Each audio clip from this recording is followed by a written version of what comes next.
మీ ఎలాంటి వ్యాపార ప్రకటనలకైనా వెంటనే మా ఛానల్ సంప్రదించండి. అందరికీ నమస్కారం. ఈరోజు మన స్టూడియోలో ప్రముఖ ఆధ్యాత్మికవేత్త వేదిక్ ఆస్ట్రాలజర్ గోనుగంట్ల సురేష్ బాబు గారు ఉన్నారు. గురుగారితో మాట్లాడేద్దాం. నమస్కారం గురుగారు. మణికంఠ గారు నమస్కారం అండి. గురుగారు, సెప్టెంబర్ మాసం విశేషంగా కర్కాటక రాశి వారి పరిస్థితి ఈ మాసం ఏ విధంగా ఉండబోతుంది? చంద్రగ్రహణం కావచ్చు, దేవీ నవరాత్రులు, మహాలయ పక్షాలు అన్నీ కూడా ఈ నెలలో వస్తున్నాయి. సో ఎలాంటి జాగ్రత్తలు దైవారాధన చేసుకుంటే బాగుంటుంది? మణికంఠ గారు నమస్కారం అండి. మీరు అడిగే క్వశ్చన్ చాలా ఇన్సైట్ఫుల్ క్వశ్చన్స్ అండి. అది కామన్ మ్యాన్కి నుంచి ఈవెన్ ఆస్ట్రాలజర్స్కి, మాకు ఇటు పక్కన కూర్చున్న వాళ్ళకి కూడా షేర్ చేయాలని నాకు థాట్ ఉంటుందండి. కాకపోతే ఏమవుతుందంటే కెమెరా ముందుకు వచ్చినప్పుడు సహజంగా చాలా చదువు ఉంటాం కాబట్టి ఏది ఇంపార్టెంట్ ఏది అన్ఇంపార్టెంట్ అని మర్చిపోతూ ఉంటాం అన్నమాట. ఆ ఫ్లోలో ఉండటం వల్ల ఏదో ఒక కాల్ వస్తుంది, ఎవరో క్లయింట్ వాళ్ళ పర్సనల్ ప్రాబ్లం చెప్పుకుంటూ ఉంటారు. బట్ మీరు ఇలా ఇన్సైట్ఫుల్ క్వశ్చన్స్ జనాలకు అవసరం అయ్యే పాయింట్ ఆఫ్ అడగటం చాలా సంతోషం. అది వాళ్ళకి కూడా సంతోషం. సో ఒకటి మీరు చాలా బాగా చెప్పారండి, గ్రహణం వీళ్ళకి ఎలా ఉంటుంది. ఈ కర్కాటక రాశి వాళ్ళు యాక్చువల్గా సెలబ్రేట్ చేసుకోవాల్సిన టైం ఇది. ఎందుకంటే పాపం చాలామందికి జాబులు పోయినాయండి. నాకు లాస్ట్ మంత్ జాబులు పోయి చాలామంది ఫోన్ చేశారు. ఈ విషయాన్ని మన రాశి ఫలాలు కూడా చెప్పున్నాను నేను. అట్లీస్ట్ ఒక 30 మెంబర్స్కి 15 to 20% ఖచ్చితంగా జాబులు అయితే పోయినాయి. కొంతమంది జాబులు పోయేదాకా పరిస్థితులు వచ్చేసాయి నాకు వచ్చిన కాల్స్లో. మిగతా ఎంతమందికి ఉన్నా మనకైతే ఐడియా లేదు. అగైన్ వాళ్ళు ఇండివిజువల్గా జాతక చక్రం కనుక చూసుకుంటే దశాభుక్తి బాగుంటే అంత ప్రభావం పడదు. కానీ ఖచ్చితంగా చాలామందికి జాబులు అయితే పోయినాయి, నా కాల్స్ అయితే వచ్చినాయి. అలాంటి వాళ్ళకి ఒక శుభవార్త ఈ టైంలో మనం చెప్పుకోవచ్చు.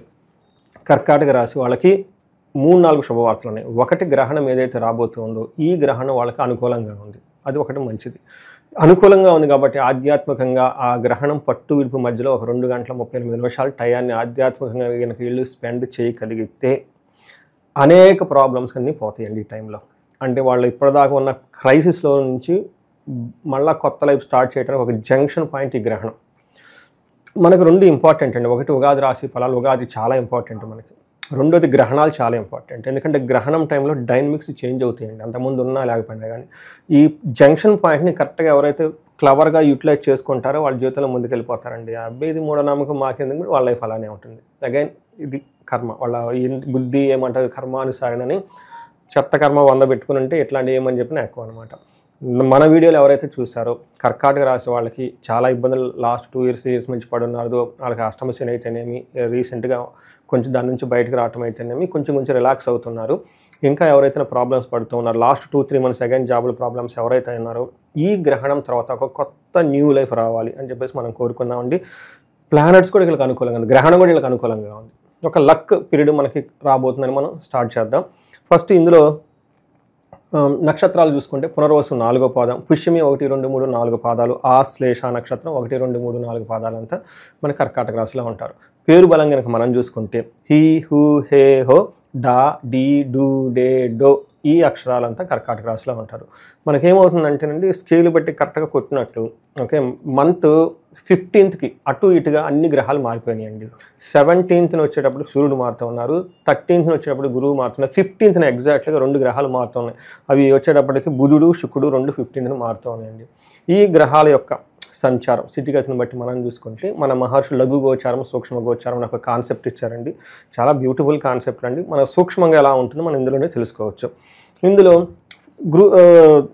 మారకముందు, సూర్యుడు మారకముందు ధనంతో కొంచెం ఇబ్బందులు పడుతూ ఉన్న వాళ్ళు సూర్యుడు మారిన తర్వాత 15 తర్వాత ధన ప్రవాహం స్టార్ట్ అయిపోతుందని చెప్తారు.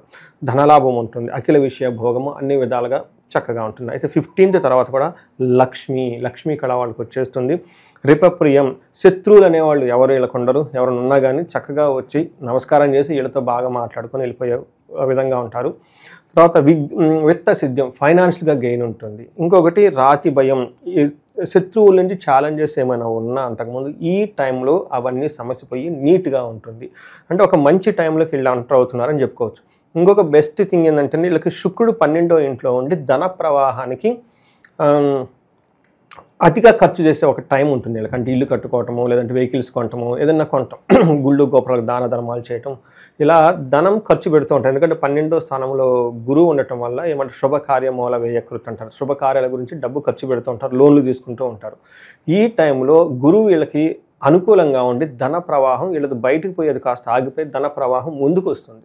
అంటే ఒక రకంగా గురువు కూడా వీళ్ళకి ఒక మంచి చేస్తున్నాడు. అంటే ఏమంటారు, గురువు మంచి చేస్తున్నాడు, గ్రహణం మంచి చేస్తుంది, ఇప్పుడున్న గ్రహాలన్నీ కూడా చాలా మంచి చేస్తున్నాయి. కాబట్టి ఇది ఒక మంచి పీరియడ్ అని మనం అనుకోవాలి. అయితే కొంతమంది కామెంట్ పెట్టొచ్చు, ఏమండి మీరు అలా చెప్తున్నారు, మీ టీవీలో ఏంటో మాకు జిలేబీ తిన్నట్లు ఉంటుంది, ఇక్కడేమో మా జీవితాలు మారట్లేదండి, అంతా అలాగే ఉంది. వాతలు పెడుతున్నట్లుందండి, వాతలు వస్తున్నట్లు మాట్లాడుతూ కామెంట్ పెడుతూ ఉంటారు. దానికి కారణం ఏమిటంటే ఇది ఒక 30-40% మాత్రమే ఎఫెక్ట్ అవుతుంది మైండ్ సెట్. బట్ మీ జీవితంలో ఎలాంటి ఈవెంట్ ట్రిగ్గర్ అవుతుంది, దశాభుక్తి ఏంటి, ఇంకా వేరే పారామీటర్స్ ఉంటాయండి, వర్షఫలం, ఇలాంటివన్నీ చూసుకుంటే మనకి యాక్యురేట్గా ప్రిడిక్షన్ వస్తుంది. దాన్ని బట్టి మనం చూసుకోవచ్చు. అందుకని బాగుంది కానీ మీకు ఇబ్బందులు ఉన్నాయంటే ఇది టైం మీరు యాస్ట్రాలజర్ని కలవాలి అనేదానికి ఒక సింబల్. అంతే కదా, అందరూ హెల్తీగా ఉన్నారు, నాకు మాత్రం హెల్తీగా లేదంటే డాక్టర్ని కలవాల్సిన టైం వచ్చేసిందని. అందరికీ బాగాలేదు, నాకు బాగాలేదు, అందరూ బాగున్నా నేను బాగున్నానంటే your in the right flow అన్నట్లు అనమాట. ఇది ఒకటి గమనించుకోండి. మనం డీటెయిల్డ్ కనుక చూసుకుంటే సూర్యుడు 3వ ఇంట్లో ఉండటం వల్ల ధైర్య సాహసాలు పెరుగుతాయండి, కరేజ్ పెరుగుతుంది, వీళ్ళు చెప్పిన మాట వింటారు, వాళ్ళలో ఒక అధికారం, పవర్, ఒక కాన్ఫిడెన్స్, డిగ్నిటీ, స్టైల్ అన్నీ వచ్చేస్తాయండి. మనకు మహర్షులు ఏం చెప్తారంటే ఆరోగ్య నిత్య సంతోషం, బంధుమిత్ర సమాగమ, అర్ధలాభ పుత్ర సౌఖ్యం, ఇష్టసిద్ధి తృతీయగే రవి అని చెప్తారు.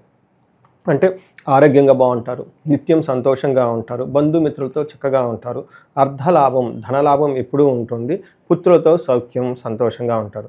చూడండి, వెరీ సింపుల్ అండి. మనం సంతోషంగా ఆరోగ్యంగా ఉంటే మన దగ్గర కొందరు వస్తారండి. ఈ శ్లోకంలో అదే రహస్యం కదా. మనకు హెల్త్ బాగలేక మనం ఏడుస్తూ కూర్చుంటే మన దగ్గరికి ఎవరికి పోరు, ఈ ఏడు పోహడరా బాబు. అందుకని ఎప్పుడు హ్యాపీగా ఉండటం చాలా ఇంపార్టెంట్. హ్యాపీగా ఉన్న వాళ్ళని చూసి దేవుడే ఇష్టపడతాడంట.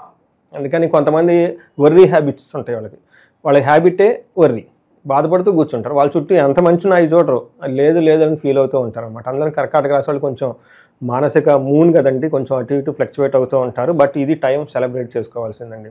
నెక్స్ట్ ఫాదర్ విషయంలో కొంచెం జాగ్రత్తగా ఉండాలి. అయితే కుజుడు వీళ్ళకి 4వ ఇంట్లో ఉండి కుటుంబానికి సంబంధించి సుఖానికి సంబంధించిన వ్యవహారాల్లో ఇబ్బందులు పెట్టే అవకాశం ఎక్కువగా ఉంటుంది. అంటే కంఫర్ట్ అనేది కొంచెం తగ్గుతూ ఉండే అవకాశం ఎక్కువగా ఉంటుంది. కానీ మనీ ఫ్లో ఇస్తారు. మనకి మహర్షుల సంస్కృతంలో ఏం చెప్తారంటే 4వ ఇంట్లో కుజుడు ఉంటే భాగ్యహాని, భయం, క్రోరం, బంధువైరం, ధనక్షయ, రోగపీడాది సంతాపం, చతుర్థస్థానికే కుజ అని మనకు చెప్తుంటారు. అంటే కుజుడు ఇక్కడ మిక్స్డ్ రిజల్ట్ ఇస్తారండి. ఒక ఆస్పెక్ట్లో ధనం ఫ్లో ఇచ్చేసి శత్రువుల మీద విజయాన్ని తీసుకొచ్చి ఒక పని అవుట్ చేస్తాడు. అల్టిమేట్గా అనుకున్న పని సక్సెస్ చేపిస్తాడు. కానీ మధ్యలో ఆ భాగ్యహాని, లక్, ఏదైనా కనుక లక్కీగా కావాల్సి అనుకుంటే కొంచెం ఆగిపోయి ఉంటుంది. భయం, క్రోరం, అతిగా భయపడే సందర్భంలో బంధువులతో గొడవలు అయ్యే అవకాశం ఎక్కువ ఉంటుంది, ధనం కోల్పోయే అవకాశం ఎక్కువగా ఉంటుంది. రోగాలు, వీటికి సంబంధించిన విషయాల్లో కుజుడు కొంచెం ఇబ్బంది పెడుతూ బట్ అనుకున్న పనిని మాత్రం ఖచ్చితంగా డెలివరీ చేసి ఇచ్చేస్తే ఒక గొప్ప ప్లానెట్ వీళ్ళకి 4th హౌస్లో అని మనం చెప్పుకోవాలి. ఇక ఈ రాశిలో ఏ నక్షత్రాల వాళ్ళు ఉంటారు, వాళ్ళకి ఎలా ఉండబోతుంది? సో నక్షత్రం ప్రకారం మనం చూసుకుంటే పునర్వసు, పుష్యమి, ఆశ్లేష 3 నక్షత్రాలు ఉంటాయి. ఇందులో పునర్వసు నక్షత్రం శ్రీరామచంద్రమూర్తి పుట్టిన నక్షత్రం. వాళ్ళకి ఎక్కడ ఇది సరిలేదని చెప్పడానికి ఏమీ లేదు, అంతా బాగుందని చెప్పుకోవాలి. వాళ్ళకి మృష్టాన్నం అంటే ఫంక్షన్స్, చక్కగా హెల్తీ ఫుడ్, ధనలాభము, అగైన్ ధనలాభము, జయము, ఐశ్వర్యం. సో ఒకటే ఒక విషయంలో జాగ్రత్తగా ఉండాలి. బంధనము, కలహము అని ఉంటుంది. ఏదో ఒక విషయంలో వీళ్ళకి గొడవ వస్తుంది. బేసికల్గా అది అన్నదమ్ముల మధ్య కావచ్చు. ఇది కూడా మనకు వచ్చేటప్పటికి సెప్టెంబర్ 23 లోపు ఒకసారి గొడవలు అయ్యే అవకాశం ఎక్కువగా ఉంటుంది. దానితో పాటు బంధనము, బంధించబడినట్లు ఉండే సిచ్యువేషన్ ఉంటుంది. అంటే వీళ్ళకి ఆపర్చునిటీస్ 2-3 ఒకేసారి వస్తాయి. ఏది మంచిది ఏది చెడ్డది అని మనం చెప్పుకోవడానికి తేల్చుకోలేకుండా ఇబ్బంది పడే అవకాశం ఉంటుంది. ఈ టైంలో ఆస్ట్రాలజర్ని కలిస్తే ఖచ్చితంగా వాళ్ళు గైడెన్స్ ఇస్తారు.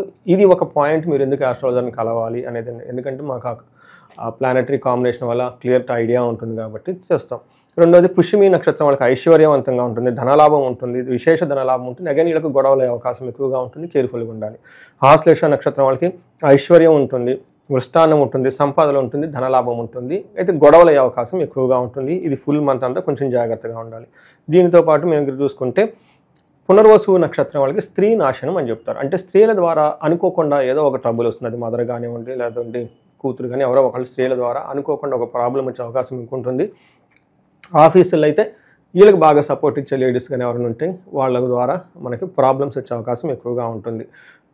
In that vice versa with ladies అనుకోండి, జెంట్స్ లేదంటే వాళ్ళు బాగా నచ్చిన వాళ్ళు ఎవరైనా ఉంటే వాళ్ళ ద్వారా ప్రాబ్లం వచ్చే అవకాశం ఎక్కువగా ఉంటుంది. ఇది మనసులో పెట్టుకొని చక్కగా మంతంతా ప్లాన్ చేసుకోవచ్చు. ఒక మంచి టైంలో ఉన్నారు, మంచి టైంలో ఇంకా మంచి చేస్తే మంచి పనులు ఉంటాయి. జనరల్గా బాగలేనప్పుడు మనం గుడికి వెళ్తాము, అన్నీ చేసుకుంటాం, బాగలేదు కాబట్టి బాగున్న టైంలో చేస్తే ఇంకా బాగుంటారు. నెక్స్ట్ శుక్రుడు, అగైన్ వీళ్ళకి చాలా మంచి గ్రహం అండి. శుక్రుడు యొక్క అనుగ్రహం వల్లే లవ్, మ్యారేజ్, సంసారం, లగ్జరీ, కంఫరీ, వాట్సాప్ ఇన్స్టాగ్రామ్ మనం ఇవన్నీ చూసేది మాత్రం బికాజ్ ఆఫ్ శుక్ర. అందంగా ఉంటేనే చూస్తాం, లేకుంటే ఎవరు చూస్తారండి? అంతే కదా. మూవీలో కూడా అందంగా ఉంటేనే చూస్తాం, లేకుంటే ఎందుకు చూస్తామండి? 5 స్టార్ హోటల్కి వెళ్తాం, షాపింగ్ మాల్స్కి, దీస్ ఆర్ ఆల్ లగ్జరీ అనమాట.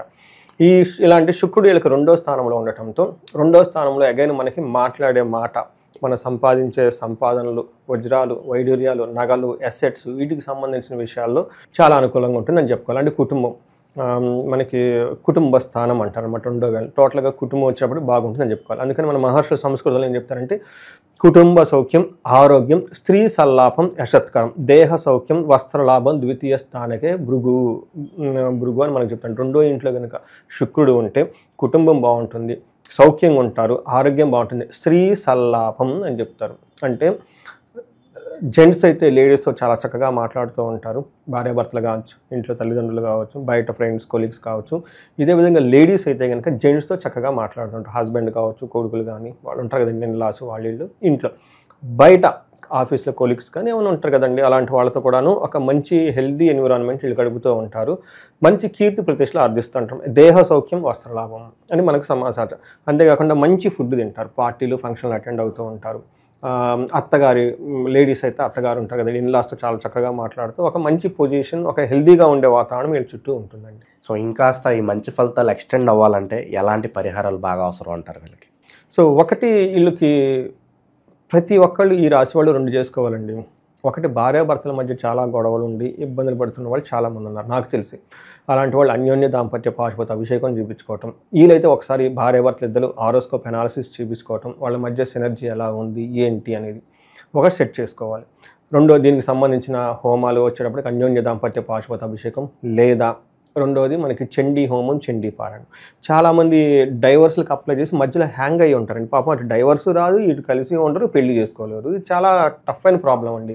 మేజర్గా ఎక్కువ బాధపడేది ఎవరంటే నాకు తెలిసినంతవరకు వాళ్ళిద్దరు ఎనివే ఒకటి, వీళ్ళ పేరెంట్స్ బాధపడుతుంటారండి. వీళ్ళ ఫ్యామిలీ బాధపడుతుంటే చాలా పెద్ద ప్రాబ్లం. వాళ్ళు ఏమో దాంతోపాటు పిల్లలు ఉంటే అది ఇంకా పెద్ద ప్రాబ్లం.